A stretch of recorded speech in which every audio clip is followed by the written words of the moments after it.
आज के कलाम की ओर आते हैं। हम प्रभु यीशु मसीह के ऊपर बात कर रहे हैं। मुझे पता नहीं है आप बोर हो रहे कि नहीं हो रहे, लेकिन मैं तो जब पढ़ता हूं कलाम मैं तो नहीं बोर होता। यीशु मसीह के बारे में सुनना ऑलवेज एक्साइटिंग करता है, ऑलवेज इज एक्साइटिंग। मैं कल प्रार्थना कर रहा था, मैं प्रभु को बोल रहा था रात को बैठा हुआ, तो मैं सोच रहा था प्रभु कितना का समय मैं आपके ऊपर बोलता चलूं, भी ये सीरीज कितना समय। तो मेरे को एक वचन आया, वचन ये कहता है, यूहन्ना कहता है अगर हम उसके कामों को बयान करने लगे और पूरी किताबें भी धरती में समाएंगे नहीं जो यीशु मसीह ने काम किए हैं। आमीन। जो है उसको बयान करने लगे, हम बयान ही करते रहेंगे। वचन में लिखा है जो सराफीम है, जो खुदावंत के सामने तख्त के सामने झुकते हैं और उसकी प्रस्तिश करते हैं, वो एक वर्ड बोलते हैं, वो है पवित्र पवित्र पवित्र पवित्र सेनाओं का यहोवा पवित्र है। और ये लगातार बोलते हैं।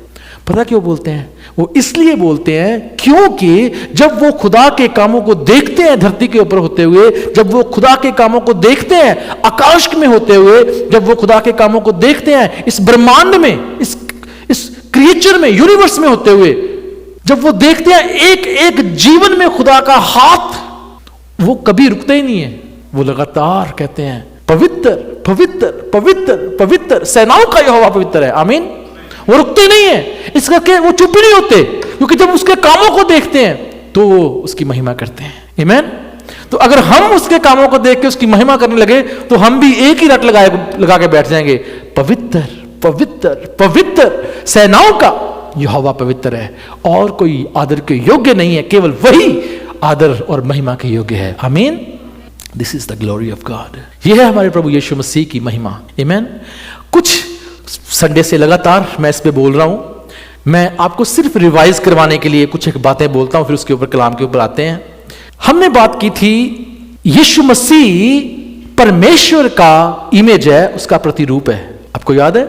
किसी ने खुदा को देखा नहीं, परमेश्वर को किसी ने देखा नहीं, लेकिन खुदा कैसा है उसने यीशु मसीह के द्वारा हम पे रिवील किया। यीशु मसीह के बारे में हमने सुना कि वो परमेश्वर का बर्रा है, खुदा का मेमना है, जो गुनाह, जगत के गुनाहों को उठा के ले जाता है। और हमने पढ़ा था कि वो यहूदा का शेर बब्बर है। हमने पढ़ा वो क्रिएचर्स के बारे में जो हमने रेवलेशन में पढ़े थे, जिनके 4 मुंह हैं, और जो परमेश्वर की, प्रभु यीशु मसीह की जो आत्मा है उनके ऊपर, उसको दर्शाते हैं। एक का मुंह शेर की मानंद है, एक का मुंह बैल की मानंद है, तीसरा उकाब की मानंद है, और चौथा मनुष्य की मानंद है। हमने वो सुना था। और हमने परमेश्वर की ग्लोरी के बारे में, उसकी महिमा के बारे में, जो स्वर्ग में है वो देखा, जो उसकी महिमा है।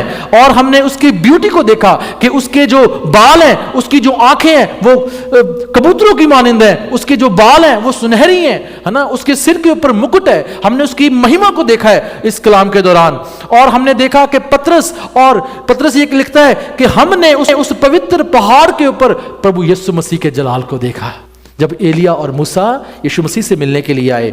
और हमने देखा उस तख्त के बीचों बीच 2 पत्थर थे, जिसका नाम जैस्पर और सार्डियस था। हमने वो पढ़ा था।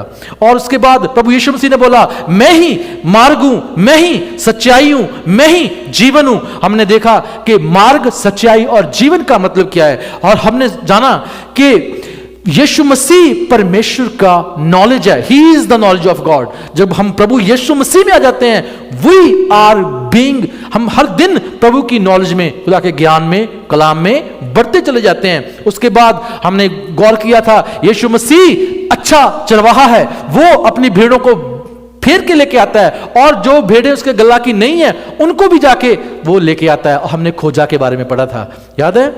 उसके बाद प्रभु यीशु मसीह कॉर्नर स्टोन है, कोने का पत्थर, जिसको राजमिस्त्रियों ने, बिल्डर्स ने नकार दिया था, और वही कोने का सिरा हो गया। और हमने उसके बारे में पढ़ा था, अगर आपके जीवन में रिजेक्शन है, किसी ने रिजेक्ट कर दिया आपको, डरने की जरूरत नहीं, भागने की जरूरत नहीं। क्यों? क्योंकि परमेश्वर ने आपको रिजेक्ट नहीं किया। जिन्होंने, जो राजमिस्त्री थे, उन्होंने यीशु को, जो फरीसी थे, जो यहूदी थे, जो याजक थे, काहिन थे, जो सरदार थे, उन्होंने यीशु को नकार दिया, लेकिन परमेश्वर ने उसको ऊंचा स्थान दिया, कॉर्नरस्टोन। आमीन। और हमने लास्ट संडे प्रभु यीशु मसीह के बारे में पढ़ा था, हाई प्रीस्ट है, महायाजक है, वो हमारे लिए दुआ करता है परमेश्वर के सामने। और जब हम पाप करते हैं, पाप में गिरते हैं, वो कहता है परमेश्वर के सामने, मैंने इसके लिए बलिदान दिया है, इसने मरना था, खुदा की रैत जो हमारे ऊपर आनी थी प्रभु यीशु मसीह ने अपने ऊपर ले ली। वो आज भी हमारे लिए दुआ करता है। और जब मैं इस वचन को गौर कर रहा था, मैं परसों जो गौर कर रहा था, और मेरे मन में आया यीशु मसीह सलीब के ऊपर टंगे हुए हैं और वहां पे उन्होंने एक प्रार्थना की, हे पिता इन्हें माफ कर। वहां पे भी वो याजक का पद, काहिन का पद नहीं भूले, वहां पे सलीब के ऊपर भी वो प्रार्थना करके गए, इन्हें माफ कर देना, ये नहीं जानते ये क्या करते हैं। आज खुदा के कलाम की ओर आते हैं, एक वाक्य पढ़ते हैं और उसके ऊपर मनन करेंगे। इतना कुछ जानने के बाद, इतना कुछ देखने के बाद, अगर अभी भी हमारे मन में कुछ प्रश्न है तो कोई बड़ी बात नहीं है, ये सबके मन में है। अच्छी बात है कि हो। मरकुस की अंजील उसका 4 अध्याय उसकी 35 आयत से लेकर और उसकी 41 आयत तक मैं पढ़ देता हूं। उसी दिन जब सांझ हुई, तो सांझ का मतलब है शाम, तो उसने चेलों से कहा, आओ हम पार चलें। और वे भीड़ को छोड़कर जैसा वे था वैसा ही उसे नाव पर ले चले, और उसके साथ और भी नावें थीं। तब बड़ी आंधी आई और लहरें नाव पर यहां तक लगीं कि वे पानी से भरी जाती थी, पर वे आप पिछले भाग में गद्दी पर सो रहा था। तब उन्होंने उसे जगाकर उससे कहा, हे गुरु, क्या तुझे चिंता नहीं कि हम नष्ट हुए जाते हैं? तब उसने उठकर आंधी को डांटा और पानी से कहा, शांत रह, थम जा। और आंधी थम गई और बड़ा चैन हो गया। और उनसे कहा, तुम क्यों डरते हो? क्या तुम्हें अब तक विश्वास नहीं? वे बहुत ही डर गए और आपस में बोले, ये कौन है कि आंधी और पानी भी उसकी आज्ञा को मानते हैं। परमेश्वर का वचन है, इसके पढ़े और सुने जाने पर उसकी आशीष हो, आमीन। प्रभु यीशु मसीह के काम देखने के बाद कि यीशु मसीह की अथॉरिटी पानियों के ऊपर है, हवाओं के ऊपर है, आंधियों के ऊपर है, कलाम कहता है चेले डर गए। चेले डर गए और उनका भी यही प्रश्न था, ये कौन है? Who is this? प्रभु यीशु मसीह के साथ रहने वाले चेले, प्रभु यीशु मसीह के चमत्कारों को देखने वाले चेले, प्रभु यीशु मसीह के जीवन में उनके साथ खाना पीना खाने वाले चेले, उनके जीवन को जानने वाले चेले ये क्वेश्चन पूछ रहे हैं, ये कौन है? ये कौन है? क्यों? क्योंकि प्रभु की काबिलियत इतनी बड़ी है, उसकी हस्ती इतनी बड़ी है कि हम उस तक पहुंच नहीं पाते कि वो कैसा है। आमीन। वो इतना बड़ा है, हम उस लेवल तक पहुंच नहीं पाते। लेकिन मैं विश्वास करता हूं जब आज परमेश्वर के कलाम को आप सुनेंगे, हमारा विश्वास और मजबूत होता जाएगा। आमीन। बाइबल में बहुत सारे लोग जो प्रभु यीशु मसीह के बारे में जानने के इच्छुक थे, जो चाह रखते थे कि प्रभु यीशु मसीह के बारे में जाने, और जिनके मन में बहुत सारी डाउट्स थी, शक था प्रभु यीशु मसीह के बारे में, और चारों अंजीलों में इसके बारे में लिखा गया है। आज भी बहुत सारे लोग ये शक करते हैं कि यीशु कौन है, उनको पता नहीं है यीशु कौन है। उस समय जब यीशु मसीह इस धरती के ऊपर थे, कलाम ये कहता है, एक यहूदियों का गुरु जिसका नाम निकोदेमस था, उसके मन में शक था, और प्रभु यीशु मसीह के पास वो रात के अंधेरे में आया और उसने प्रभु को बोला, मैं ये जानता हूं कि जो काम तू करता है, अगर कोई मनुष्य करना चाहे तो वो नहीं कर सकता, लेकिन अगर कोई परमेश्वर की ओर से है, वही इंसान ऐसे काम कर सकता है। पहले बोलता हूं, शक क्यों था उसको? शक इसलिए था क्योंकि प्रभु यीशु मसीह की डॉक्ट्राइन उनकी डॉक्ट्राइन से मेल नहीं खाती थी। उनके पास जो कलाम था, उनके पास जो शरीयत थी, जो उनके पास लॉ था, जो कहता था आंख के बदले आंख, कान के बदले कान, प्रभु यीशु मसीह कहते थे नहीं, अगर कोई तेरी एक गाल पे थप्पड़ मारे तो दूसरा कर दे। उनकी शरीयत का उल्ट, उससे अगले लेवल का। प्रभु ने बोला था, अगर निगाह भी देखता है तो तू उसे व्यभिचार कर चुका। और वो कहते थे, जो व्यभिचार करे उसको पत्थर मारो। और प्रभु यीशु मसीह कहते थे, अगर तुम में से किसी ने पाप नहीं किया वो पत्थर मारे। तो उसको मन में शक था, काम तो खुदा के हैं लेकिन टीचिंग्स खुदा की नहीं है। टीचिंग्स मूसा के अनुसार नहीं है। इसी करके वचन में लिखा है, फरीसी कहते थे, तू सब्बत के दिन को तोड़ता है, तेरे चेले हाथ धोते नहीं, तेरे चेले बर्तन साफ नहीं करते, तेरे चेले सफर करते हैं सब्बत के दिन, तेरे चेले बाले तोड़ते हैं, कणक खाते हैं सब्बत के दिन, तुम काम करते हो। तो उसके मन में शक था। वो कहता है, तेरे काम ये दिखाते हैं कि तू परमेश्वर की ओर से है, लेकिन तेरी बातें, तेरी डॉक्ट्राइन्स, तेरे प्रिंसिपल्स। और प्रभु ने बोला, निकोदेमस, तेरे को नए सिरे से जन्म लेना अवश्य है। उसकी बात का जवाब नहीं दिया। कई बार ना आपने किसी की बात का जवाब नहीं देना होता, आपके मन में जो है उसके लिए आपने वो बोल देना है। अगर आप जवाब देने की कोशिश करेंगे तो आप उलझ जाएंगे जो आप उसको देना चाहते हैं। मैंने ये बात सीखी है। लेकिन अगर आपके पास कुछ है उसको देने के लिए, प्रोफेटिक वर्ड्स हैं, आप बोल दो उसके ऊपर। अगर वो कोई आपको कोई कहानी सुनाए आके, मैं बहुत दुख में हूं, पीड़ा में हूं, बीमारी लाचारी में हूं, मैं अकेला हूं, मैं ये हूं, वो, जो खुदा ने आपको बोल दिया उसके लिए प्रोफेटिक वर्ड्स वो बोल दो। यीशु मसीह ने कोई जवाब नहीं दिया। प्रभु ने बोला जो नए सिरे से जन्म ले वही स्वर्ग के राज्य को देख सकता है, वही खुदा की बादशाहत को देख सकता है। आमीन। निकोदेमस, उसके मन में खुदा के प्रति, प्रभु यीशु मसीह के प्रति क्वेश्चंस थे, सवाल थे, वो उनका उत्तर देने के लिए आया। और मैं बात बताऊं मजे की बात यह है कि जब प्रभु यीशु मसीह मर गए और मर गए, जिंदा नहीं हुए थे अभी, जब प्रभु यीशु मसीह मर गए उस समय यही निकोदेमस जो रात के अंधेरे में प्रभु से मिलने आया था, 50 सेर लिखा है हिंदी की बाइबल में, 50 सेर मसाला लेके आया प्रभु की लाश के ऊपर मलने के लिए। जो इंसान दुनिया से डर रहा था, जब प्रभु यीशु मसीह मर गए अब वो नहीं डरता, क्योंकि उसने प्रभु यीशु मसीह के आंसर को पा लिया है। Amen. Are you getting me? समझ लगी? लोग कहते हैं मर गया, असी का तो वक्त पाइए अपने सिर पे, जान वाला चला गया, हम क्यों अपने सिर के ऊपर वक्त डालें? क्यों? क्योंकि उस समय प्रभु यीशु मसीह के सभी लोग विरोधी थे, उसके चेलों के सभी लोग विरोधी थे, एनिमीज थे। और लेकिन निकोदेमस जो यहूदियों का सरदार था, वो मरे हुए की लाश के ऊपर मसाला मलने के लिए कब्र के ऊपर आया। और वो थोड़ा लेके नहीं आया, 50 सेर लिखा है लेके आया। इसका मतलब अब वो डर नहीं है। यीशु मसीह को जानना हमारे डर को दूर करता है। आमीन। यीशु मसीह को जानना हमारे डर को दूर करता है। Doesn't matter he is dead, वो कहता है मैं जानता हूं, क्योंकि मैंने उसकी डॉक्ट्राइन को भी सुन लिया है, वो यीशु और कोई और नहीं, मसीह है। आमीन। निकोदेमस के मन में क्वेश्चन है। जूइश लोग प्रभु यीशु मसीह को पूछते हैं, तू कब तक हमारे मन को दुविधा में रखेगा? हमें बता कि जो आने वाला तू ही है। उनके मन में भी, जूइश लोगों के मन में भी शक था। हेरोदेस, वचन में लिखा है हेरोदेस ने यूहन्ना का सिर कटवाया, और जब उसे पता लगा कि एक बंदा है जो यीशु के नाम का है और वो चमत्कार दिखाता है, कलाम में लिखा है हेरोदेस उसको देखने की चाह रखता था, क्योंकि वो सोचता था शायद यूहन्ना बपतिस्मा देने वाला मरे हुए में से जी उठा है। उसके मन में भी शंका, शक प्रभु के काम को सुन के। और सबसे बड़ी बात, यूहन्ना बपतिस्मा देने वाले के मन में भी शक था। उसने बोला क्या आने वाला तू ही है या हम किसी और की वेट करें? जब वो जेल में बंद था, जब हम मुश्किलों में होते हैं, परेशानियों में होते हैं, हमें मसीह नहीं दिखता, हम मसीह के ऊपर भी क्वेश्चन खड़ा कर देते हैं। क्यों? मैं तो जेल च बंद हाँ, तू तो जेल चो छुड़ाउण आया सी, why I am in that imprisonment? Yuhanna कहता है, पहले वही यूहन्ना जो कहता है ये खुदा का मेमना है जो जगत के गुनाह को उठा ले जाता है, उसके बाद वही कहता है अपने चेलों को भेजता है, जाओ पूछ के आओ क्या आने वाला तू ही है या किसी और की वेट करे? शक। और यहां हमने पढ़ा डिसाइपल्स शक करते हैं, ये कौन है? हमें नहीं पता इसके बारे में, क्वेश्चन है मन में। और फिलिप्पुस प्रभु को बोलता है, हे प्रभु अपने पिता को दिखा। यीशु मसीह ने बोला क्या तू शक करता है? जिसने मुझे देखा उसने पिता को देखा। शक, क्वेश्चन। वो इंसान जिसका नाम पौलुस है, जिसको हम शाऊल कहते हैं, कलाम में लिखा है वो यरूशलेम से दमिश्क की ओर जा रहा था और रास्ते में यीशु मसीह उससे मिले।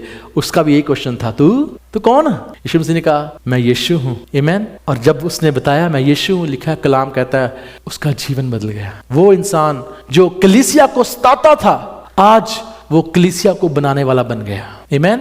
जब यीशु मसीह हमें बताते हैं अपनी हस्ती, जब हम उसके बारे में जानते हैं, हमारे जीवन में बदलाव आना जरूरी है। ये हो नहीं सकता हम यीशु को जानते हैं और वैसे चलते रहे, ऐसे चलते रहे। नहीं, वो चेले जो उस नाव के में बैठे थे वही चेले थे जिन्होंने जहान को उथल पुथल करके रख दिया। वचन कहता है दे turned the world upside down. मेरे पास एक बुक पड़ी हुई है, उस पर लिखा है दे turned the world upside down. उनके सिस्टम को चेंज करके रख दिया। कोई तलवारें नहीं उठाई, कोई भाला नहीं उठाया, लेकिन लोगों के मन में, एम्परर के मन में, कैसर के मन में डर। ये लोग कौन है? ये है प्रभु यीशु मसीह को जानना। आमीन। पौलुस कहता है जब पौलुस ने पहली बार प्रचार किया, क्वेश्चन है आपके लिए, कितने लोग बचे? पतरस ने पहली बार प्रचार किया तो कितने लोग बचे थे? 3000। जब यहोवा परमेश्वर ने मूसा को शरीयत दी, वो 2 तख्तियां दी और मूसा उनको पहाड़ से लेके आ रहा था और आगे उसने देखा कि वो लोग बछड़े की प्रस्तिश कर रहे हैं। कितने लोग मरे थे? 3000। जब पहली बार शरा आई 3000 लोग मरे। जब पहली बार ग्रेस का प्रचार किया गया 3000 बचे। खुदा अपसाइड डाउन कर देता है। आमीन। इसीलिए लिखा है यीशु मसीह अब शरा का, लॉ का अंत है। जो सब कुछ पहले था प्रभु ने अपसाइड डाउन किया है उसको। आमीन। जब हम उसको जानना शुरू कर देते हैं ना, हमारे जीवन में फ्रीडम आती है, हमारे जीवन में छुटकारा आता है, हमारे जीवन में डिलीवरेंस आती है। हो नहीं सकता कि हम मारे जाएं, लेकिन हम बचाए जाएंगे। आमीन। वचन में लिखा है दुष्ट आत्माएं, बदरूएं उसको पहचानती थी। आमीन। दुष्ट आत्माएं, बदरूएं उसको पहचानती थी और उससे डरती थी। और प्रभु को बोला, उन्होंने जब प्रभु यीशु मसीह ने गन्नेसरत की झील के ऊपर उस बंदे को चंगा किया जिसमें सेना थी, जिसमें लश्कर था, उसने बोला तू समय से पहले हमें क्यों मारने के लिए आ गया, दुख देने के लिए आया। इसका मतलब बदरूओं को पता है कि ये हमें आखिर में दुख देने वाला कौन होगा, यही होगा। यीशु को पहचानती थी। आमीन। यीशु के नाम में ताकत है, यीशु के लहू में ताकत है, यीशु के नाम में अथॉरिटी है, यीशु के वर्ड में, उसके शब्दों में, उसके कलाम में ताकत है, उसके कलाम में जीवन है, उसकी हजूरी में आनंद है। आमीन। जब वो कहता है ना मैं हूं, तो वचन में लिखा है वो लोग जो उसके आसे पासे खड़े थे वो दूर जाके गिरे, क्योंकि उसमें ताकत थी। आमीन। ये है प्रभु की ताकत। अभी मैं अपने कलाम पे नहीं आया, इतनी कहानी सुना दी, कलाम पे नहीं आया बोलने के, क्योंकि मैं टॉपिक तो शुरू ही नहीं किया। अभी तो मैं बैकग्राउंड बना रहा हूं। यीशु मसीह हमारा कौन है। अगर हाँ आपके मन में शक है तो कोई बड़ी बात नहीं है, ये सभी लोग शक्की थे। आमीन। तो शक दूर करने के लिए तो कलाम है ना। जहां पे कलाम है वहां पे शक दूर हो जाता है। आमीन। क्योंकि हमारी एक्सपेक्टेशन और रियलिटी, इन दोनों में फर्क है। आमीन। खुदा के नाम को महिमा देते हैं। आज के कलाम की ओर आते हैं। आज जो मेरा टॉपिक है वो है यीशु मसीह मुआफ करने वाला है। स्क्रीन पे आ गया, पहले लगा दिया आपने। मैंने आपको बोला जब सरमन शुरू हो, आपने सरमन शुरू नहीं होने दिया, दैट्स ओके। यीशु मसीह मुआफ करने वाला है। Amen. There is no other name, there is no one other who can save us from the sin, who can take us to the heaven. There is no one. आकाश के नीचे, धरती के ऊपर कोई दूसरा नाम नहीं दिया गया जिससे हम बचाए जाएं। कोई दूसरा नाम नहीं, कोई दूसरा नाम नहीं है, कोई भी नहीं है। मैं जब इस वचन को पढ़ रहा था और मैं सोच रहा था कि यीशु मसीह हमारा महायाजक है और यीशु मसीह पिता के दाहिने हाथ बैठे हुए हैं, और मैं ऐसा सोच रहा था शायद जब मैं पाप करता हूं हर बार यीशु मसीह मेरे लिए परमेश्वर के सामने अंगीकार करते हैं, नहीं ये पाप इसने किया लेकिन मैं अपने सिर के ऊपर लेता हूं, इसने किया अपने सिर के ऊपर लेता हूं। लेकिन बाइबल में लिखा है यीशु मसीह ने बहुत सारे लोगों को बोला तुम्हारे पाप क्षमा हुए। तो 2 बातें होगी ना, एक पाप क्षमा करवाना किसी और से, एक पाप क्षमा करना, 2 बातें हो गई। लेकिन भेद की बात यह है खुदा ने हमें भी अधिकार दिया है, जिसके पाप तुम क्षमा करो वो मैं क्षमा कर दूंगा, और जिसके पाप तुम रखो वो रखे जाएंगे। आमीन। मेरी बात फॉलो कर रहे हैं? वो सेम अथॉरिटी जो पिता से प्रभु यीशु मसीह ने ली, वो सेम अथॉरिटी प्रभु हमें भी देना चाहते हैं। तुम भी पाप माफ करो। लेकिन हम कहते हैं तुसी रब्बा पाप माफ कर दो, मैं नहीं करता, मैं तो नहीं होने पाप माफ किसे दे, मैं नहीं माफ कर सकता, तेन तो रब ही देखू। इधर कहने ना, मैं नहीं माफ करता, तेन रब ही देखू। यीशु कहते तुम माफ करो जैसे मैंने, प्रभु यीशु मसीह ने प्रार्थना करना सिखाया, हे पिता जैसे हम अपने गुनाहगारों को माफ करते हैं तू भी हमारे गुनाहों को माफ कर। हम कहते हैं तू माफ कर दे, लेकिन मेरे तो नहीं होना, बहुत औखा काम है। लेकिन प्रभु रिस्पॉन्सिबिलिटी देके गए हैं कि तुम माफ करो ताकि तुम्हारे भी किए जाए और उसके भी किए जाए। आमीन। यीशु मसीह पाप माफ करने का इख्तियार रखते हैं, कलाम ये कहता है। आमीन। आपके कलाम में लिखा है अगर तुम्हारे पाप किरमची रंग जहे लाल भी हो तो मैं उसे बर्फ की मानिंद धोकर शुद्ध कर दूंगा। आमीन। कौन है जो तेरे जैसे पाप माफ कर सके? कलाम ये कहता है ताकि तेरा भय माना जाए। परमेश्वर जब हमारे पापों को माफ करता है तभी हम उसका डर मानते हैं, वचन ये कहता है। आमीन। जब खुदा हमारे सामने उसकी प्रेजेंस में हम खड़े होते हैं, तभी हम उसका भय मानते हैं। आमीन। यीशु मसीह पाप माफ करने वाला भी है। आमीन। कोई भी आपके जीवन में पाप है, कोई भी पाप है, कोई भी मतलब कोई भी, he is able to forgive it. Amen. This is our assurance, this is our assurance. लेकिन बात ये है, अगर हमें पता ही ना हो कि ये पाप है, आज वेस्टर्न कंट्रीज में जो मैं बात बोलने वाला हूं ये सच है, जो पाप है उसको लीगल कर दिया गया है, लीगलाइज कर दिया गया है, और लोग उनकी कॉन्शियस वो मर चुकी है, उनको नहीं पता कि ये पाप है, ये अच्छा है या बुरा है, नहीं पता। वो बंदे उनके पाप जब वो माफी नहीं मांगेंगे तो कैसे माफ होंगे? क्वेश्चन उठता है ना। इसीलिए बाइबल में बार बार खुदा अपने नबियों को भेजता था और वो उन लोगों को जाके उनके पाप याद करवाते थे, भी तुमने पाप किया, तुम अपने बुरे कामों से मुड़ो, तब तुम माफ किए जाओगे। योना की यही कहानी है, यर्मिया की यही कहानी है, आमोस की यही कहानी है, यशाया की यही कहानी है। आप किताबें पढ़ के देख लो, हबक्कूक की यही कहानी है, मलाकी भी यही लिखता है।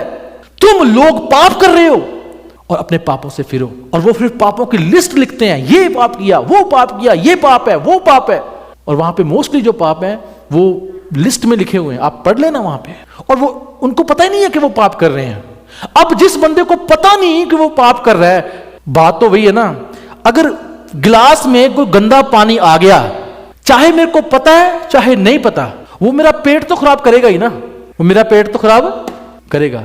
पहला जो मेरा पॉइंट है वो है पाप की पहचान, आइडेंटिफिकेशन ऑफ सिन। फॉरगिवनेस से पहले पाप की पहचान होनी जरूरी है ताकि उसके ऊपर काम किया जाए। राइट, आइडेंटिफिकेशन होनी जरूरी है। फर्स्ट आइडेंटिफिकेशन जिससे पाप की पहचान होती है वो है हमारा सेल्फ कॉन्शियसनेस। जब तक वो जिंदा है हमें पाप के बारे में पता है, ये पाप है, ये अच्छा है, ये बुरा है। जब कॉन्शियसनेस खत्म हो जाती है हमें नहीं पता कि वो अच्छा है कि बुरा है। ऐसे ही है, आप मेरे साथ हैं। जब कॉन्शियसनेस खत्म हो जाती है, और वचन में लिखा है बहुत सारे लोगों की कॉन्शियस, उनका मन, लिखा है उनका मन निर्बुद्धि हो गया, सुन्न हो गए। वर्ड हिंदी में लिखा है वो सुन्न हो गए। क्या हो गए? सुन्न। सुन्न का मतलब है जब नमनेस खत्म हो जाए, मतलब नम हो गया, मतलब जितना पैर सो जाता है, पैर सोता है ना, सुन्न हो गए, अनकॉन्शियसनेस।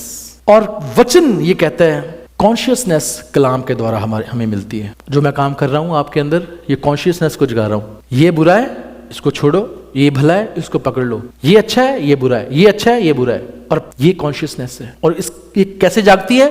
कलाम को पढ़ने के द्वारा, पहली बात। दूसरी बात, पवित्र आत्मा हमारे गुनाहों को हमें बताता है। समटाइम्स हमें खुदा का कलाम भी पता है लेकिन हमें पता नहीं कि हम गुनाह में हैं। उस समय पवित्र आत्मा का काम है, होली स्पिरिट का काम है, वो हमें अपने गुनाहों के बारे में बताए। मैं यीशु मसीह के ऊपर आ रहा हूँ क्योंकि ये टॉपिक यीशु मसीह के ऊपर लेके जाएंगे। पहले आइडेंटिफिकेशन ऑफ सिन, और उसके अंडर हमारी कॉन्शियसनेस, और दूसरा जो हमें बताता है ये सिन है वो है पवित्र आत्मा, और तीसरा है खुदा के लोग हमें बताते हैं। वचन में लिखा है तब जब दाऊद ने गुनाह किया, नातान नबी दाऊद के पास गया, उसने बोला तूने गुनाह किया है। और कलाम में लिखा है दाऊद पछताया, हाँ मैंने गुनाह किया है। खुदा के लोग बताते हैं ये तो गुनाह कर रहा है, ये तो ठीक नहीं कर रहा है, इस अपने रास्ते से मुड़ जा, है ना।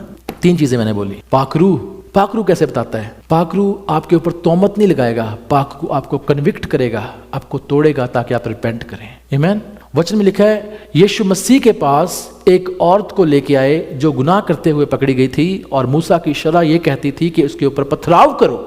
और जब वो लोग जो यहूदी लोग थे और जो फरीसी लोग थे यीशु मसीह के पास उस औरत को लेके आए, और वचन में लिखा है उन्होंने बोला मूसा की शरह ये कहती है कि जो स्त्री पकड़ी जाए उसके ऊपर पथराव करो, तू इसके बारे में क्या कहता है? वचन कहता है यीशु कुछ नहीं बोले, यीशु कुछ नहीं बोले। और वचन में लिखा है, अब पढ़ना, वो उसको पूछते ही रहे, लगातार उससे पूछते रहे। तब यीशु उठे और उन्होंने बोला जो तुम में से बेगुनाह है, जिसने कभी गुनाह नहीं किया, वो पहले पत्थर मारे। लिखा है सब बड़े से लेकर छोटे तक पत्थर फेंक के वहां से चले गए। जो लोग प्रभु यीशु मसीह को जानते भी नहीं ना, पवित्र आत्मा उनको भी कन्विक्ट कर सकता है कि वो रिपेंट करें, उनको भी पता लग जाएगा। मैं ऐसा विश्वास करता हूं जब प्रभु यीशु मसीह कुछ नहीं बोल रहे थे ना, पाक रूह उनके दिलों में काम कर रहा था कि तूने भी किया, उसने पत्थर फेंका। पवित्र आत्मा बोला तूने भी किया, उसने पत्थर फेंका, तूने भी किया, पत्थर गिरते गए, क्योंकि पवित्र आत्मा हर एक को उसके गुनाह को याद करवा रहा था। और लिखा है सब छोड़ के चले गए, वहां एक ही बचा जो यीशु मसीह थे, जो काबिल थे उसके ऊपर पत्थर मारने के लिए, और यीशु ने बोला मैं भी तेरे को दंड नहीं देता, सजा नहीं देता, जा दोबारा गुनाह ना करी। आमीन। पवित्र आत्मा हमें गुनाह रिकॉग्नाइज करवाता है भी ये गुनाह है। पहली बात हमारे जीवन में जो सबसे पहली आनी चाहिए, हमें पता होना चाहिए भी ये गुनाह है या नहीं है। दूसरी बात, अगर जब हमें पता लग गया, मैं प्रोफेटिक वर्ड्स बोलने लगा हूं, अगर हमें पता लग गया कि ये गुनाह है, हम उसको छोड़ते नहीं, हम टूटते नहीं, तो बरकत नहीं मिलने वाली। नहीं, सॉरी, कलाम कहता है जो अपने गुनाहों को मान लेता है उसके लिए खुदा उद्धार देता है, उसके लिए खुदा छुटकारा देता है। आमीन। ये फैक्ट है, इसमें कोई शक नहीं है। जब पवित्र आत्मा ने आपको बोल दिया तूने गुनाह किया है, पहला काम जो दाऊद ने किया था, पता क्या किया था उसने? लिखा है वो परमेश्वर के चरणों में गया और रोया। उसने बोला परमेश्वर मेरे को माफ कर। तब उसने जबूर 51 लिखा था, और आप उसके हेडिंग को पढ़ेंगे ना, जबूर 51, वहां लिखा है दाऊद का भजन जब उसने ऊरिया को मारा और उसकी पत्नी बैतशेबा को रख लिया। उसका हेडिंग ऐसे लिखा है, उसका भजन जब उसने गुनाह किया, पहला काम उसने ये किया, परमेश्वर के चरणों में गया। उसको परमेश्वर के नबी ने बोला तूने गुनाह किया है, वो कहता है हाँ मैंने गुनाह किया है, और वो टूटा। खुदा ने बोला ओके मैं तेरे पे दया करता हूं, मैं तेरे पर अनुग्रह करता हूं, ग्रेस करता हूं। खुदा गुनाहों को माफ करने वाला है, लेकिन हमारे दिल की रिपेंटेंस के अनुसार। आमीन। जब यूहन्ना बपतिस्मा देने वाला आया, वचन में लिखा है यूहन्ना बपतिस्मा देने वाले ने जब याजकों नहीं, जब उसने फरीसियों को अपनी और बपतिस्मा लेने के लिए आते हुए देखा। किनको? यूहन्ना की अंजील घर जाके पढ़ लेना, उसका 3 अध्याय उसकी 8 आयत। जब उसने उन फरीसियों को अपनी ओर आते हुए देखा, उसने बोला हे सांप के बच्चों, तुम्हें किसने बताया कि तुम आने वाले प्रकोप से भागो? और वहां लिखा है पश्चाताप के योग्य फल लाओ। हिंदी में, उर्दू में होगा तौबा। पश्चाताप का मतलब है तौबा। तौबा के योग्य लायक फल लेके आओ। अब तौबा के योग्य फल क्या है? क्वेश्चन तो ये है तौबा का फल की है, तौबा के योग्य फल लेके आओ। और कलाम कहता है ये मत कहो कि अब्राहम तुम्हारा पिता है, नहीं तुम सांप के बच्चे हो, लिखा है वहां पे हम सोचते हैं ओ ਅਸੀਂ ਤਾਂ born and brought up Christian ਆ, ਉਹ ਅਸੀਂ ਤਾਂ ਯਿਸੂ ਮਸੀਹ ਨੂੰ ਗ੍ਰਹਿਣ ਕਰ ਲਿਆ ਹੈ ਨਾ। ਸਾਡੇ ਤਾਂ ਦਾਦੇ ਪੜਦਾਦੇ ਵੀ, ਅਸੀਂ ਤਾਂ ਚਰਚ ਜਾਂਦੇ ਸੀ, ਅਸੀਂ ਉਹ ਜਾਂਦੇ ਸੀ, ਇੱਥੇ ਜਾਂਦੇ ਸੀ। फरीसी कहते हैं हम तो अब्राहम की संतान है, वो कहता है सांप के बच्चे। क्यों? तुम्हारे जीवन में पश्चाताप नहीं है। पहले पश्चाताप करो, अपने गुनाहों से फिरो। और जब पश्चाताप का वर्ड आता है ना, रिपेंटेंस, मैं इसके पे मनन कर रहा था, मतलब क्या है पश्चाताप का, इसके फल का मतलब क्या है? इसका मतलब है हमारे जीवन में हमारे एक्शंस चेंज हुए कि नहीं, कि हम माफी मांग के फिर वही काम करके जा रहे हैं, फिर रिपेंटेंस नहीं है। हमारे एक्शंस हमारे फल बताते हैं कि हम पश्चातापी हैं कि नहीं है। दाऊद ने कभी दोबारा पाप नहीं किया। मैं कहना ओ मेरे तो पाप हो गया, प्रभु माफ कर माफ कर माफ कर। मैं कहता हूं प्रभु शायद आपको ऐसे ही माफ कर दे। कलाम में लिखा है ओ धन जिस दे बख्शे गए सब गुनाह ते ढके गए सारे औगण सदा, ना रब जिस दे पापां दा करदा हिसाब। ओ धन है ते दिल, ओ दिल ओदा नहीं खराब। पर लिखा दिल खराब नहीं होता, इसका मतलब दिल सीधा सी होता। साडा तो दिल भी पुठा है फॉलो कर रहे हैं मेरी बात? हमारा तो दिल ही कहता है भी मैं तो पाप करना। वचन में लिखा है पश्चाताप के योग्य फल लाओ, तो खुदा तुम्हारे गुनाहों को माफ करेगा और तुम्हारे घर को, तुम्हारे परिवार को, तुम्हारे लैंड को, तुम्हारी भूमि को दोबारा रिस्टोर कर देगा। आमीन। यह है पश्चाताप के योग्य फल लाने का मतलब। यह है मतलब इसका, हमारे जीवन में हमारे एक्शंस जो हैं वो दिखने चाहिए कि मेरे एक्शन चेंज हुए कि नहीं, मेरी लाइफ ट्रांसफॉर्म्ड है कि नहीं, कि वैसे ही है संडे को जाके हालेलुया का नारे मार के आ गया और बाद में 6 दिन वही काम जो दुनिया करती है, वही गाली गलौज जो दुनिया करती है, और फिर मैं कहता हूं मैं आई एम सेव्ड। वचन में लिखा है कहोता में, प्रोवर्ब्स में, एक जाति ऐसी है जिसके पाप धोए नहीं गए, लेकिन उनको शक रहता है कि हमारे पाप धोए गए हैं एक जाति जिसके पाप धोए नहीं गए, तो पाप धोने वाला कौन है? यीशु मसीह। आमीन। टूटा हुआ दिल उसके सामने लेके आ जाएं, वो आपके पापों को धो के शुद्ध कर देगा। आमीन। ये लहू जो बहाया गया, ये कांटों का ताज जो उसके सिर पे रखा गया, ये आपके लिए था। आमीन। ये आपके लिए है, ये मेरे लिए, हम सबके लिए जो हम बैठे हैं। ये पापों की कीमत है, पर लेकिन ये लाइसेंस नहीं है भी ले जाके जितनी मर्जी स्पीड से गड्डी चला, पाप करी जा। नहीं, लाइसेंस नहीं है, ये रिपेंटेंस है। ये पश्चाताप के लिए है, ये हमारे गुनाहों की माफी के लिए है। आमीन। और मैं चाहता हूं सिस्टर, वहां पे एक स्लाइड होगी जिसके ऊपर पत्थर बना हुआ है, वो टूटा हुआ है बीच में से, वो ग्रेस है। अब देखना अगर आ सकती है स्क्रीन के ऊपर तो। हाँ, वचन में लिखा है दो मनुष्य मंदिर में गए, और यीशु मसीह ने ये बात बोली है, दो मनुष्य मंदिर में गए और एक टैक्स कलेक्टर था और दूसरा कौन था? फरीसी। और टैक्स कलेक्टर कहता है प्रभु मैं सिर उठाने के योग्य नहीं, लिखा है उसने अपना सिर झुकाया, अपनी छाती को पीटा, मैं पापी मनुष्य हूं। और टैक्स कलेक्टर गया, वो कहता है मैं, तीन बातें गिनाई उसने, मैं क्या क्या करता हूं, मैं रोजा रखता हूं, फास्टिंग करता हूं, बड़ा चंगा, मैं दशमांश देता हूं, दान देना, वाह वही चाहिए था पादरियां नूं। तीसरी बात, मैं प्रार्थना भी करता हूं। और वचन में लिखा है यीशु मसीह ने बोला धर्मी कौन ठहरा? वो जो पश्चातापी था, जो तौबा के लिए आया, वो धर्मी ठहराया गया। और यीशु के वर्ड है, यीशु मसीह मेरे प्रभु के वर्ड है, वो धर्मी ठहराया गया। आप चाहते हैं आप रास्तबाज ठहराए जाए? ब्रोकन हार्ट ही वांट्स, टूटा हुआ दिल, गलती हो गई, इट्स ओके। कलाम कहता है अगर तुम में से कोई गुनाह करे तो पिता के पास हमारा एक कफारा है, अर्थात रास्तबाद यीशु मसीह हमारे लिए है। लेकिन पाप से प्यार नहीं करना, यीशु से प्यार करें। आमीन। बुराई छोड़ दे, माफ करना है माफ कर दे, अपने सिर के ऊपर बोझ ना रखें किसी को माफ करने का, कर दे। यीशु ने माफ किया, आप भी कर दे। यीशु की कमांडमेंट है प्रभु की, तुम माफ कर दो, तुम्हारे भी माफ किए जाएंगे। आमीन। अगली बात, रिपेंटेंस। यशायाह की किताब उसका 55 अध्याय 55 उसकी 6 और 7 मैं पढ़ देता हूं आपके सामने। यशायाह 55 6 और 7 वहां पे लिखा है जब तक यहोवा मिल सकता है उसकी खोज में रहो, जब तक वे निकट है उसे पुकारो। दुष्ट अपनी चाल चलन और अनर्थकारी अपने सब सोच विचार छोड़कर यहोवा की ओर फिरे, तब वे उसके ऊपर दया करेगा। आमीन। वे हमारे परमेश्वर की ओर फिरे, वे पूरी रीति से उसको माफ करेगा। आमीन।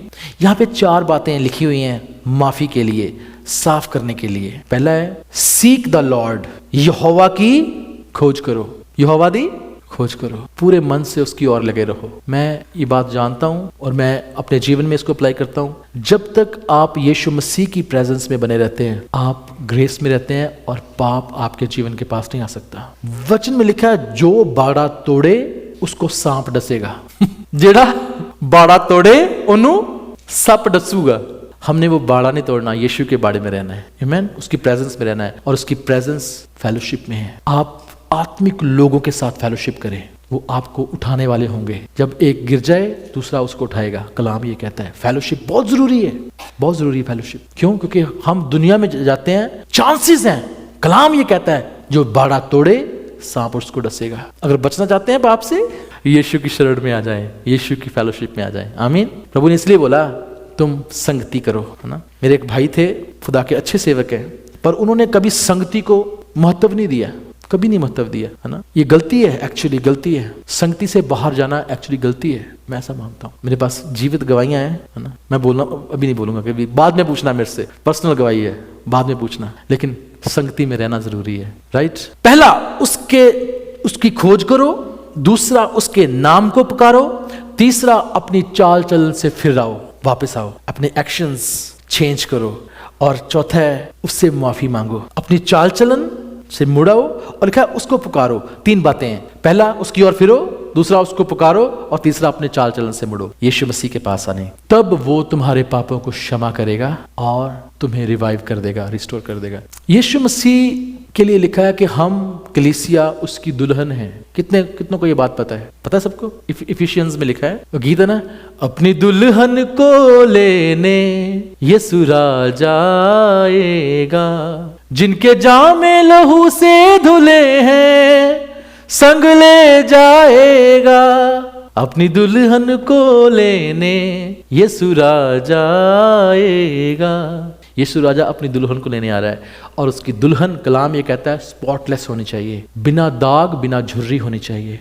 अगर पाप है तो हम स्पॉटलेस नहीं है। मेरी बात समझे आप? खुदा हमारे जीवन में पाप देखना नहीं चाहता, नहीं देखना चाहता, और यीशु मसीह हमें पापों से माफ करने के लिए आए, है ना। अब बहुत सारे लोग ये क्वेश्चन पूछते हैं, मेरे पाप माफ हुए कि नहीं? मैं आपको उसका एक कैसे पता लगेगा कि मेरे पाप माफ हुए या नहीं? कितने लोग सुनना चाहते हैं इस बात को, है ना? जब मैं ये क्वेश्चन मेरे मन में उठा तो मेरे मन में भी आया भी, हाँ यार, क्वेश्चन इट्स लाइक मेरे पाप माफ हुए, मैनू कितना पता मेरे पाप माफ हुए, है ना? प्रभु यीशु मसीह ने बोला क्या इजी क्या है, ये कहना कि तुम्हारे पाप माफ हुए या ये कहना उठ अपनी खाट उठा और चल फिर? इजी क्या है? तो मेरे वर्गा बंदा हुंदा वो कह देता अच्छा इजी तो यही है भी तेरे पाप माफ होए, केड़ा किसी ने देखा, कह दो पाप माफ होए। लेकिन कैसे पता लगे हमारे जीवन में हमारे पाप माफ हुए? जब हम पश्चातापी मन से प्रभु के पास आते हैं। अब मेरी बात को ध्यान से सुनना, जो बातें मैंने अभी बोली हैं, हमें पता लग गया कि हमने गुनाह किया है और हम पश्चातापी तौबा के मन से परमेश्वर के पास आते हैं और हम रिपेंट करते हैं, हम टूटे हुए हैं, पवित्र आत्मा हमें तोड़ रहा है और हम प्रभु के सामने अंगीकार कर रहे हैं और हमारे एक्शंस चेंज हो रहे हैं। हमारे जीवन में कुछ एक बातें होंगी जो हमें बता देंगी कि हमारे पाप माफ हैं। साम्स उसका 51 मैं कलाम में से बोलता हूं ताकि समझ लगे और मैं बाइबल से बाहर अपनी डॉक्ट्राइन ना झाड़ दूं। यहां पे ये वही कलाम है जो मैंने अभी बोला कि दाऊद ने एक भजन लिखा था जब उसने पाप किया, और वो कहता है, हे मेरे परमेश्वर अपनी करुणा के अनुसार मुझ पर अनुग्रह कर। मेरे से, मैं अपनी इसको थोड़ा सा मैं चेंज करता हूं वर्डिंग को ताकि समझ लग जाए सबको। मेरे से पाप हुआ है, मेरे अधर्म को, अनराइचियसनेस को मेरे से दूर कर।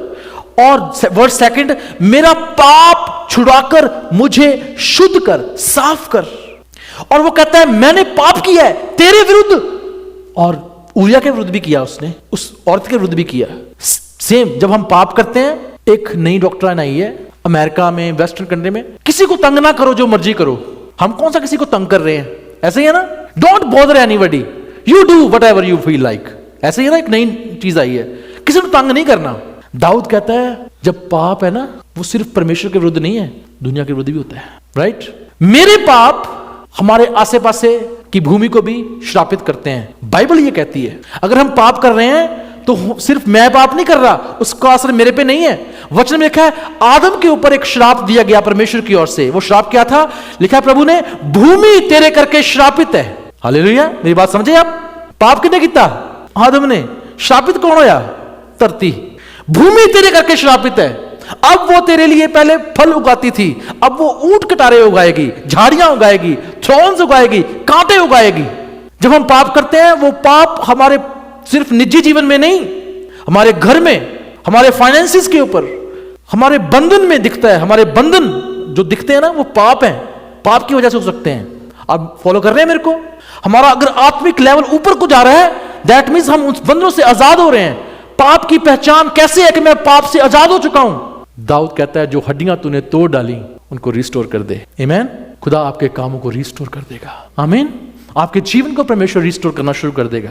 आपको एश्योरेंस होगी, हाँ मैंने पाप किया था, मैंने पश्चाताप किया। खुदा ने दाऊद की लिखा है दाऊद ने दुआ की, परमेश्वर इसी कलाम में, इसी वचन में, यरूशलेम की दीवारों को स्थिर कर, मजबूत कर। क्यों? क्योंकि राजा था वो, उसके सल्तनत के ऊपर भी खुदा का क्रोध आ गया था। मेरी बात फॉलो कर रहे हैं? इसलिए वो दुआ कर रहे हैं, मेरी यरूशलेम की दीवार उसको मजबूत कर, क्योंकि पाप का प्रभाव उसके ऊपर भी आया। Following me? पहली पहचान, आपका ट्रेंड अप होना शुरू हो जाएगा। दूसरी पहचान, आपके मन में आनंद आएगा, श्योरिटी आएगी, अश्योरेंस आएगा। जो मर्जी दुनिया बोलती रहे, क्यों? आपको पता है आप सही जगह पे खड़े हैं। वचन, इसी वचन में लिखा है, वो कहता है टूटा हुआ मन परमेश्वर के सामने बलिदान है। और वहां लिखा है जो हड्डियां तूने तोड़ डाली वो मगन हो जाएं। और कलाम में लिखा है मेरे को तू खुश कर, मेरे को आनंद दे। अगर हम कहते हैं ना, मैं एक बात बताता हूं, जब हम चुगली करते हैं ना, चुगली, हमारे मुंह पर उदासी छा जाती है। वचन ये कहता है चुगली करने वाले के मुंह के ऊपर उदासी छा जाती है। वचन ये कहता है कोई भी पाप करते हैं हमारे ऊपर उस पड़ना शुरू हो जाता है, हम क्रोधित होते हैं, हमारे मुंह के ऊपर क्रोध आता है। चुगली करेंगे, उदासी छा जाएगी। कलाम में से बोल रहा हूं, मैं बाहर से नहीं बोल रहा कहीं से। पाप का प्रभाव हमारे शरीर के ऊपर, हमारी देह के ऊपर, बदन के ऊपर आता है। मेरी बात फॉलो कर रहे हैं? पाप हर एरिया में फैलता जाता है। वो ऐसी गंदगी है जो नाश करने के लिए बना है। गंदगी है वो, उसको अपने शरीर में ना घुसने दें, अपनी आत्मा में ना घुसने दें। यीशु मसीह पापों को माफ करने के लिए आए, लेकिन कब? जब हम अपने गुनाहों को मान लेते हैं तो, और फिर हमारे एक्शन चेंज हो जाते हैं। तो मेरी बात फॉलो कर रहे हैं ब्रदर राहुल? है ना? मैं जानबूझ के नाम लेता हूं, जागते रहन सारे, सो ना जान। कलाम लंबा तो नहीं हो गया? मैंने देखा नहीं किसी बासी ने नहीं मारी, अभी बासी नहीं मारी किसी ने अभी तक, ऐसे नहीं किया, ऐसे नहीं किया। इसका मतलब सुन रहे हैं, आपके मन में जॉय आएगा, आनंद आएगा। क्यों? क्योंकि खुदा वो आनंद देने वाला है। आमीन। खुदा वो आनंद आपको देगा। आपको पता होगा मैंने गुनाह से माफी मांगी है, यीशु का लहू मेरे को माफ करता है। आमीन। आपका आत्मिक और आपका संसारिक जीवन अप होना शुरू हो जाएगा, डाउन नहीं जाएगा। मेरी बात फॉलो कर रहे हैं? देखो गलती हर बंदे से होती है, मेरे से भी होती है। मैं भी कई बार बहुत गुस्से में आ जाता हूं, लेकिन मैं एक बात ध्यान रखता हूं, क्रोध तो करो लेकिन पाप मत करो। पीछे सुदीप्ति बैठी हुई हंस रही है। तुम्हारा क्रोध दिन ढलते तक बना ना रहे, है ना। अगर होता है, हम जानबूझ के नहीं करते उसको, लेकिन फिर भी रिपेंट करो और उसके बाद अपने आप को ठीक करो। आमीन। लेकिन इंटेंशनली नहीं करना, नहीं करना, नहीं करना, रिपेंट करना है। आमीन। दाऊद कहता है 51 की 10 वर्ष, मेरे अंदर एक नया मन पैदा कर। खुदा हमारे मन को चेंज करेगा जब हम रिपेंट करेंगे तो। आमीन। मेरे अंदर आनंद को पैदा कर। वर्ष 12, मेरे अंदर हर्ष कर, हर्ष पैदा कर, आनंद, जॉय पैदा कर। और वर्ष 14, मेरे को मेरी जो गिल्ट है, गिल्ट समझते हैं?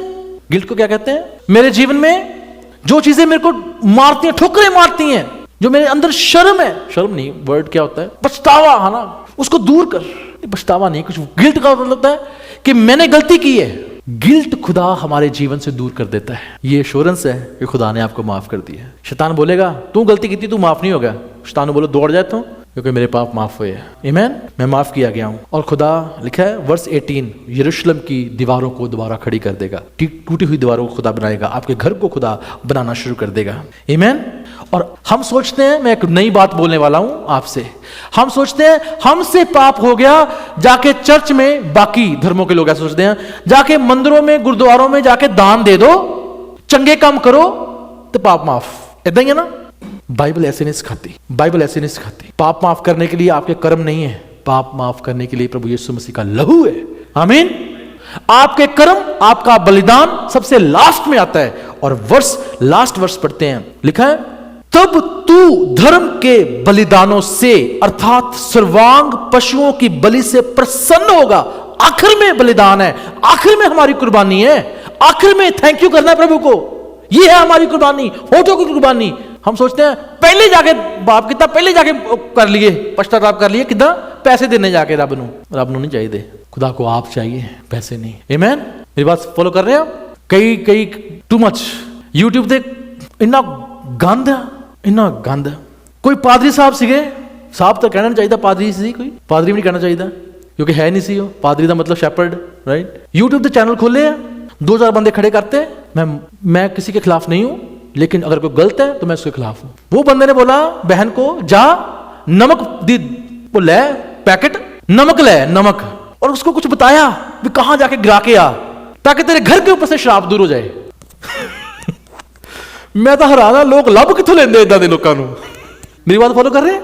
यीशु मसीह का लहू हमारे गुनाहों को माफ करता है, हमारे कर्सेस को दूर करता है, और कोई नहीं। नमक नहीं करता। वो सोचते हैं पहले जाके दान दो, चर्च को इतने पैसे दे दो, खुदा माफ कर देगा। नहीं, अपने आप को चेंज करो तो खुदा माफ करेगा। वो तो धन्यवाद की भेंट है जो आप बाद में लेके आए कि परमेश्वर ने।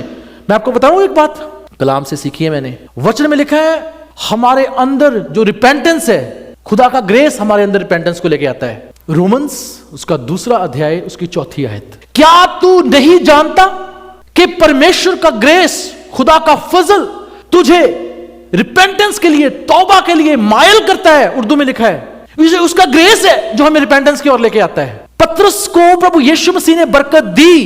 लिखा है उसने बहुत सारी मछलियां पकड़ी, और जब उसने मछलियां पकड़ी, ये पहली मुलाकात थी प्रभु यीशु मसीह की और पतरस की। कब?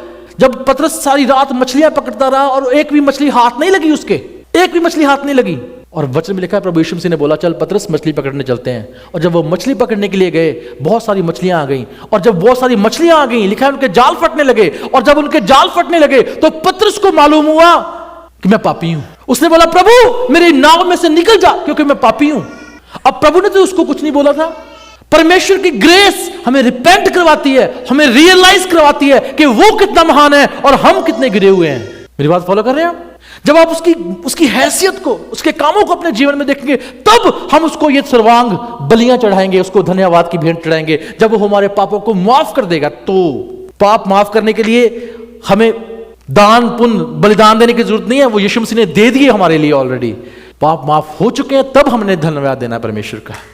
आमीन।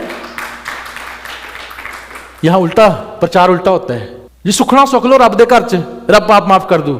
नहीं नहीं, रिपेंट, पश्चाताप करो, यीशु मसीह पाप माफ कर देगा। फिर आप सुखना नहीं सुखोगे, उससे बढ़कर दोगे। क्यों? क्योंकि वो दिल की खुशी से है। आमीन। यही तो पतरस ने किया, मेरे नाम में से बाहर चला जा, मैं योग्य नहीं हूं। फिर मैं छोटा लगना शुरू हो जाता हूं। खत्म कर रहा हूं कलाम को। यीशु मसीह पाप माफ करते हैं। आमीन। और कलाम ये कहता है हम जैसा वो है उसको पहचाने। ये दूसरी वाली सिस्टर, दूसरी वाली गाना जो मैंने पहले बोली थी आपको, मतलब आखिरी पॉइंट बोलने लगा हूं। जो यहूदी लोग थे, जो उस समय के याजक लोग थे, आज के लोग भी जो बड़े अपने आप को बड़े धर्मी समझते हैं, है ना, बड़े धर्मी जी, असी रब दा बड़ा कम करते हैं, बड़े प्रोफेटिक वर्ड्स और बड़ा कुछ चल रहा, हीलिंग्स हो रही, ये हो रहा, वो हो रहा, जो समझते हैं अपने आप को, उस समय भी थे। वचन ये कहता है वो यीशु मसीह के ऊपर जज लग गए थे। उन्होंने यीशु मसीह को भी कटघरे में खड़ा कर दिया, उसमें भी गलतियां निकाल दी थी। ऐसा ही है ना। खुदा के प्रति हमारी एक्सपेक्टेशन क्या है, वो कैसा है? अगर हम पुराने अहदनामे को देखें, जो लोग मूसा की शरीयत को देखते थे, वो कहते थे, मैं बताता हूं क्या कहते थे, खुदा इंस्ट्रक्शंस देने वाला है, लॉ देने वाला है। यीशु मसीह कहते हैं मैं उसको पूरा करने वाला हूं। और मैंने ये कहीं यूट्यूब से नहीं निकाला, ना मैंने इंटरनेट से ढूंढा, मैं पहले बता देता हूं। उसका कारण है क्योंकि ये वर्ड्स जो हैं ये आपके लिए खुदा ने दिए। हम कहते हैं हम कुछ करेंगे तो खुदा माफ करेगा, नहीं, यही लोग वो कहते थे आपको कुछ करने की जरूरत नहीं है, सिर्फ रिपेंट करना है आप। आमीन। वो कहते थे खुदा लॉ देने वाला है, इंस्ट्रक्शंस देने वाला है, उसको पूरा करो। यीशु मसीह कहते नहीं नहीं, वो मैंने पूरा कर दिया तुम्हें कुछ नहीं करना। एक्सपेक्टेशन थी उनकी। वो कहते थे परमेश्वर रास्तबाज के ऊपर अपनी बरकत देता है। यीशु मसीह कहते नहीं नहीं नहीं, मैं गुनाहगारों के ऊपर अपनी बरकत देता हूं, मैं गुनहगारों के लिए आया हूं, आपके और मेरे लिए प्रभु आए हैं। पौलुस कहता है सबसे बड़ा गुनहगार मैं हूं। उस समय जब बरकत का मापदंड था, जो लोग अमीर थे, जो रईस लोग थे, उनको कहते थे ये बहुत ब्लेसेड है, बड़ा आशीषित है। क्यों जी? इसके पास खुदा की बरकत है। यीशु मसीह ने बोला नहीं, धन्य है वे जो गरीब है, क्योंकि स्वर्ग का राज्य उन्हीं का है। जो दीन है, जिनको कोई पूछने वाला नहीं है, स्वर्ग का राज्य उन्हीं का है। उल्टा हो गया ना एक्सपेक्टेशन। हम कहते हैं जी बड़ी ब्लेसिंग है, क्यों? क्योंकि जी बड़ा आशीष है। तो फिर तो इसका मतलब अनिल अंबानी और टाटा बिरला सारे तो फिर बहुत ही ब्लेसेड हो गए, अभी तक बहुत थल्ले रह गए। नहीं, ब्लेसिंग ये नहीं है। ब्लेसिंग वो है जो खुदा हमें देता है, और उसमें दुख नहीं मिलाता। वो दुख नहीं मिलाता, खुदा दुख नहीं मिलाता। आपको भूखे मरने नहीं देगा, आपको कमी घटी नहीं आने देगा। ये है ब्लेसिंग। उनकी हालत देख लो क्या है उनकी। वचन कहता है खुदा बुरारों को कर्स करता है। यीशु मसीह कहते हैं मैं ग्रेस देता हूं, मैं अंत हूं लॉ का, है ना। पत्थर है, उसको टूटा तोड़ा गया है, उसके सामने ग्रेस लिखा गया है। खुदा आपके लिए वो ग्रेस देता है। वो कहते थे यहोवा गुस्सा करने वाला, क्रोध करने वाला परमेश्वर है। यीशु मसीह कहते हैं मैं प्यार करने वाला हूं। आमीन। वो कहते थे यहोवा जज है। यीशु मसीह कहते हैं मैं किसी का न्याय नहीं करता, अगर मैं न्याय करूं भी तो मेरा न्याय सच्चा है, लेकिन मैं माफ करने वाला हूं। आमीन। ये हमारा प्रभु, वो माफ करने वाला है।